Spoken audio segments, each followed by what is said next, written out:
Mayong adlaw na usab mga igsoon ko diha ni Kristo. Anya na usab kita sa laing higayon sa pagpaambit sa pagtulun-an sa atong simbahan isip mga Katoliko. Karong adlaw atong ipadayon ang ato ang gihisgutan niadtong mga niaging mga adlaw nga karon ato ang ipadayon ang mangluluwas sa atong Ginoo. Ato ang hisgutan kung sa asa sa tulo ka persona sa usa sa pagka-Dios ang mangluluwas, ang matuod na manluluwas sa tanang katawhan nga pinili sa atong Ginoo.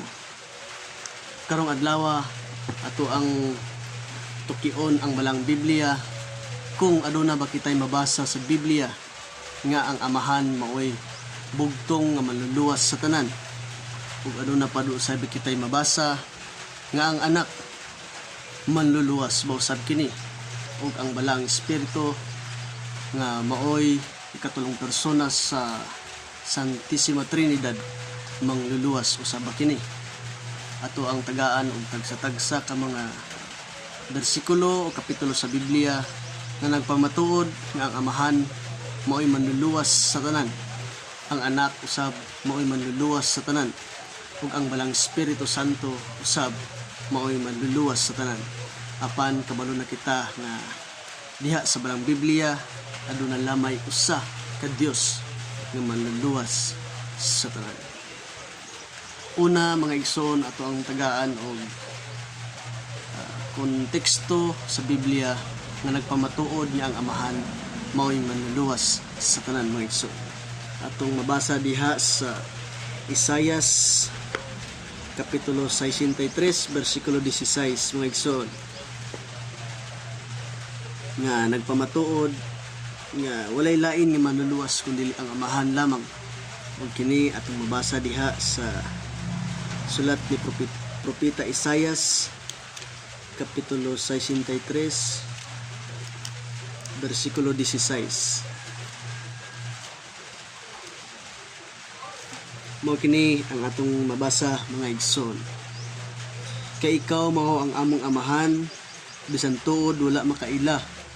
Kanamo ang among katigulangan nga si Abraham ug si Jacob. Apan ikaw o Ginoo mao'y among amahan. Ikaw kanunay mao'y nagluwas kanamo. Dinhi nagpamatuod nga ang amahang Dios, ang Dios amahan, mao gayud ang manluluwas sa tanan nga ang piniling katawhan sa atong Ginoo. Ug diha sa Biblia aduna ba usay kitay makita nga ebidensya or nagpamatuod nga ang Dios anak nga si Jesucristo manluluwas mo usab kini. Diha atong mabasa sa Gospel of Matthew kapitulo 1 bersikulo 21, nga nagpamatuod nga ang Dios anak usab mao'y manluluwas sa tanan. Gospel of Matthew kapitulo 1 bersikulo 21 mga igsoon. Mao kini ang atuang mabasa mga igsoon. Mga anak siyag batang lalaki ug nganli siyag Hesus, kay luwason niya ang iyang katawhan gikan sa ilang kasalanan. Dinhi gipakita sa sulat ni San Mateo nga usa ka babay nga mao si Mama Mary nga mag-anak og usa ka lalaki, ug paganganlan gayud kini og Hesus, kay siya mao'y muluwas sa iyang katawhan. Klaro sa kaninga ebidensya nga kapitulo bersikulo sa Biblia nga nagpamatuod ug gipamatud-an gayud nga niining Biblia nga ang Dios anak nga si Jesucristo mao'y muluwas usab sa katawhan, sa piniling katawhan sa atong Ginoo. Laing kapitulo bersikulo sa Biblia mga igsoon nga nagpamatuod nga ang Dios anak usab mao gayud ang manluwas sa tanan. Mabasa nato diha sa unang sulat ni San Pablo kay Timoteo, nga unang sulat ni San Pablo kay Timoteo, kapitulo 1, versikulo 15, mga igsoon. Mao kini ang ato ang mabasa sa versikulo 15. Tinuod angay dawaton ug tuuhan sa hingpit ang giingon nga mianhi si Kristo Jesus sa kalibutan aron sa pagduwas sa mga makasasala ug ako ang labing dautan kanila. Dini klaro nga gisaysay sa tuang San Pablo nga gisulat niya ngadto kay Timoteo nga tinuod ang mianhi nga Kristo maoy magluwas sa tanang kasaypanan, sa tanang kasalanan sa mga tao nga gipili sa atong Ginoong Hesukristo, gipili sa atong Dios nga gipamatud-an usab niya nga siya maoy labing makasasala sa tanan.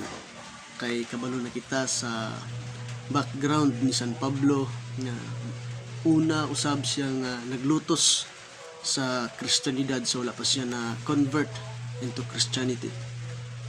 Dinhi iyang gipamatud-an nga ang Dios anak nga sa Hesukristo mao usab mangluluwas sa tanang katawhan nga pinili sa tuang Dios. Dinhi mga igsoon, klaro o tataw kayo Ginoo nga gipamatud-an sa tuang mga ebanghelista, sa mga apostoles nga ang Dios nga nagpakatao nga mao sa Hesukristo mao gayud ang manluluwas sa tanan.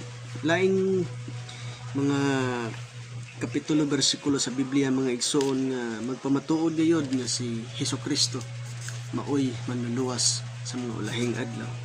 Ato usab mabasa ang sulat ni San Pablo kay Titus kapitulo 2 bersikulo 13 hangtod 14. Mao kini ang ato ang mabasa mga igsoon. Kinahanglang ingon niini ang atong pagkinabuhi samtang nagpaabot kita sa bulahang adlaw nga atong gilauman, inigpadayag na sa himaya sa atong gamhanang Dios ug manluluwas nga si Hesukristo. Itugyan niya ang iyang kaugalingon aron sa pagluwas kanato gikan sa tanang pagkadautan ug paghimo kanato nga putling katawhan nga iya ragayod, katawhan nga matinud-anon sa pagbuhat ug maayo. Dinhi gisaysay sa tuang San Pablo ngadto sa sulat niya kay Titus nga sa pag-anhi sa atong Ginoong Hesukristo giluwas kita niya gikan sa kalautan sa mga sala. Kini iyahang gibarugan nga walay lain nga manluluwas kundili ang atuang Ginoong Hesukristo sa mga ulahing adlaw, sa paghayag sa himaya, sa pagdayag ug sa pagmaya sa gihatag sa takda nga panahon nga magmaya ang katawhan nga nagbuhat ug matarong. Ug kini makabaton gayud sila, makabaton gayud kita kung magpadayon diha sa maayong buhat nga gusto nga ipabuhat sa tuang Dios nga Amahan. Og ato ang tagaan usab mga igsoon o kamatuoran nga makaprove kung ang ikatulong persona sa Santissima Trinidad nga mao ang Holy Spirit o ang Espiritu Santo usaba giilang nga Dios sa Kristiyanos usab tinuod ba nga maluluwas sa mga ulahing adlaw. Ato ang tagaan o prueba pinagi sa utingkay nato sa atong balang Biblia nga magpamatud-an bagayod sa Biblia nga ang balang Espiritu Santo tinuod usab bagayod nga manluluwas. Aduna kitay mabasa mga igsoon diha sa sulat ni San Pablo kay Titus kapitulo 3 bersikulo 5 mga igsoon.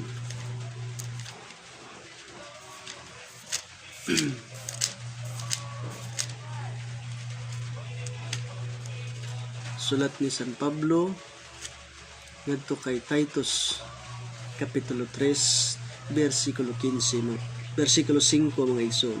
Mao kini ato ang mabasa.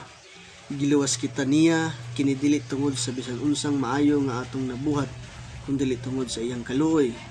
Giluwas kita niya pinaagi sa paghugas kanato aron kita matawo pag-usab ug makabaton ug bag-ong kinabuhi diha sa Espiritu Santo.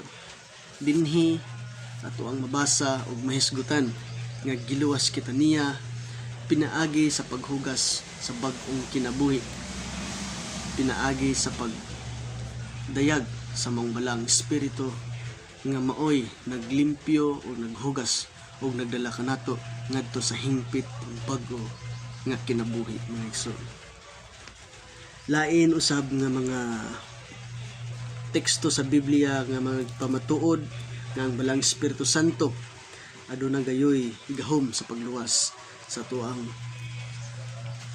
ulahing mga adlaw nga idayag sa tong Dios Amahan. Aduna kitay mabasa diha sa Juan 3:5 nga magpamatuod usab nga atong Dios mausab ang espiritu nga mo'y maluwas sa tanan o isip mga piniling katawhan sa Dios, isip giluwas sa pag-ani sa atong Ginoong Hesukristo. Kita gihingpit diha sa balang espiritu nga mo'y gidala o gihatag ni Hesukristo usa siya misaka ug mikayab ngadto sa langit mga igsoon. Juan 3:5 mga igsoon, mao kini ang ato ang mabasa. Si Jesus mitubag, sultihan ko ikaw, walay makasulod sa gingharian sa Dios, gawas kon matawo siya pinaagi sa tubig ug sa espiritu. Kini iklaro sa atong Ginoong Hesukristo nga inigdayag unya sa himaya sa kaluwasan, gipakita niya na kita gihingpit o giluwas diha sa paghatag sa atong Ginoong Hesukristo sa iyang balang espiritu nga oy maghugas o magdala kanato ngadto sa hingpit nga kahimayan. O kita nasayod og nahibalo nga walay laing makaluwas sa tibuok katawhan nga pinili sa atong Dios Amahan kundi ang bugtong Dios lamang. Kung ang bugtong Dios lamang makaluwas, kung gihisgutan na dinhi sa Biblia na ang anak makaluwas usab, ang espiritu makaluwas usab, nang dili ato kini isipon nga tuloy manluluwas kundi sa pagpakita sa atong Dios Amahan sa tulo ka kinaiya nga gidayag dinhi sa kalibutan. Iyahang gipakita ang iyang dakong gugma, ang dakong gahom nga ang muluwas walay lain nga dapat nato ilhon nga mga piniling katawhan sa Dios nga usa lamang ang manluwas sa tanan kundi ang Dios, ang bugtong Dios Amahan nga maoy nagpakita og naghatag sa kagalingon pinaagi sa pag-anhi ni Hesukristo ug sa pagkayab sa atong Ginoong Hesukristo ngadto sa langit. Iyahang gibilin ang balang espiritu sa paghingpit kanato diha sa pagpaton sa matuod nga himaya sa mga ulahing adlaw mga igsoon. Mao kana nga atong dapat natong isipon nga aduna lamay usa ka Dios nga manluluwas ug kana atong mabasa diha sa Biblia. Mabasa nato kana diha sa basahon ni propeta Hosea kapitulo 13 bersikulo 4 mga igsoon.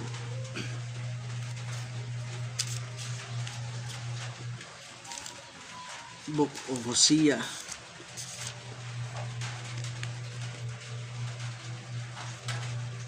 kapitulo 3 bersikulo Hosea kapitulo 13 bersikulo 4 mga igsoon.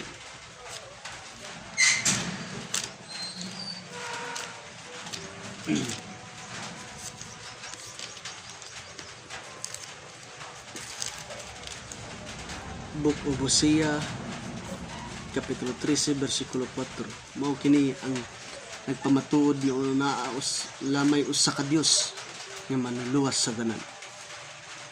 Ang Ginoo maingon, ako ang Ginoo nga inyong Dios, ang nagpagawas kaninyo gikan sa Ehipto. Wala kamoy laing giila nga Dios, gawas kanako. Ug walay laing makaluwas kaninyo, gawas kanako.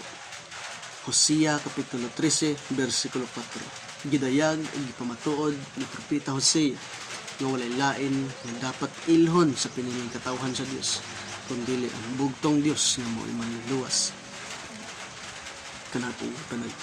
Lain usab mga igsoon diha sa book sa basahon ni propeta Isaias kapitulo 43 bersikulo 11 mga igsoon,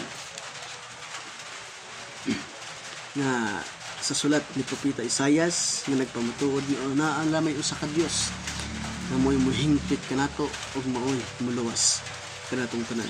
43 bersikulo 11 mga igsoon. Mao kini ang ato ang mabasa. Ako ug ako lamang mao ang Ginoo, ug walay laing manluwas gawas kanako. Dinhi ato ang masayran nga aduna lamay usa ka Dios, apan gipakita din sa Balang Biblia nga ang Dios Amahan mao'y mulihok sa tanan sa plano sa kaluwasan sa tanang katawhan. Ug pinaagi sa iyang gahom, gihatag niya ang iyang kagalingon diha sa pagkamatay sa atong Ginoong Hesukristo sa krus. Ug dinhi gidayag nga tungod sa dakong gugma sa atong Ginoo, gihatag niya ang iyang kagalingon mismo diha sa paglukat kanato gikan sa kalautan sa mga kasalanan.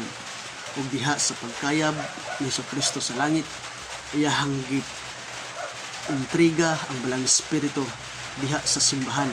Ug diha sa simbahan, sulod sa simbahan, ang Espiritu Santo mo'y nagpabilin giya nga maghingpit sa katawhan nga pinili gayud sa atong Dios, nga hangtod karon ug sa umaabot sa mga ulahing adlaw mga igsoon, ang Balang Espiritu Santo nagpadayon diha sa paghingpit sa mga katawhan nga pinili gayud sa atong Dios Amahan. Unta aduna kitay mga pagtulunan nga ato ang nabatunan niining pag-ambit na ko kaninyo pinaagi diha sa isip nga katilingbanon sa pag-ambit ug diha sa pag-ambahan nato sa pagkat-on sa pagkaplag sa matuod gayud nga pagtulunan diha sa simbahan ug sa pagkaplag sa matuod nga pagtulunan nga gibilin sa atong Ginoong Hesukristo piniagi sa hatag kaniya diha sa Balang Espiritu Santo nga mogiya kanato ngadto sa hingpit ug manghinaot kita nga sa ato ang pagkinabuhi magpabilin kita diha sa pag-alagad sa atong buhing Dios, sa pagpabiling maayong tao ngadto sa atong isip kaingon ug labaw na diha sa paghatag og panahon sa atong labawong Dios nga makagahom nga maoy manluwas sa atong tanan. Daghang salamat mga igsoon og mga ayong adlaw kanatong tanan ug sa manghinaot ko sa sunod higayon atong ipadayon ang tema nga magpamatud-an nato nga ang tulo ka persona sa Santisima Trinidad isip usa ka Dios. Atong tagaan kini o pagtagad nga atong i-prove sa mga Balang Biblia kung matuod ba gayud o aduna ba gayud kitay mabasa nga umasabot diha sa Balang Biblia nga nagpamatuod nga tinuod gayud kining gitawag ang dogma sa atong simbang Katoliko nga Santisima Trinidad sa tulo ka persona sa usa lamang nga pagka-Dios. Daghang salamat ug maayong adlaw kanatong tanan. May God bless us all.